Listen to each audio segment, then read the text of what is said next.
माँ Gayatri recording studio Madhepur चूड़ी बाजार। Music by DJ Guddu.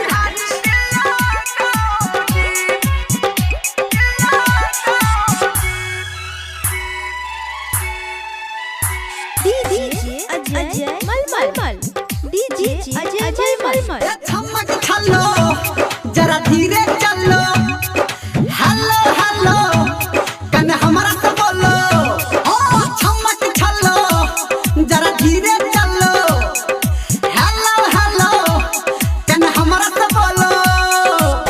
किधर से आई किधर जाएगी, किधर से आई किधर जाएगी।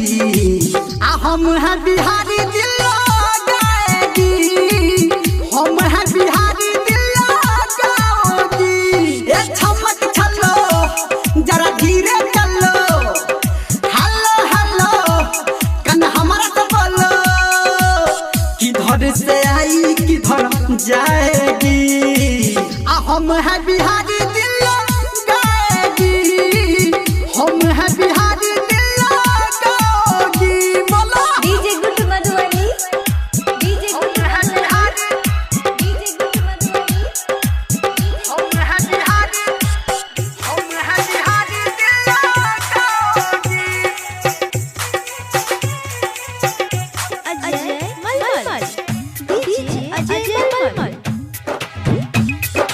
क्या है तेरा मोबाइल नंबर,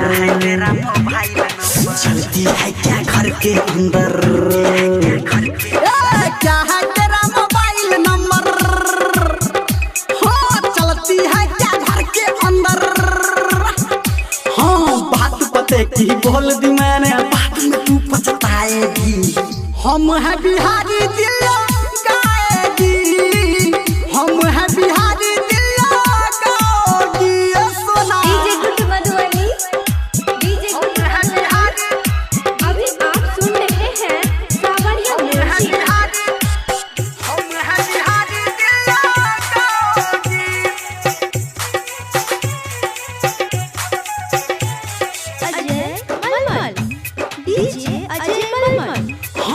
क्या है नाम बताना अपना, बोलो तुमको कहाँ है पटना। क्या है नाम बताना अपना, तुमको बेबी कहाँ है पटना। है धर्मेंद्र नाम है मेरा, मालिन तू बन जाएगी। हम है बिहारी दिल गाएगी, हम है बिहारी बोला या जान आई लव अजय मलमल।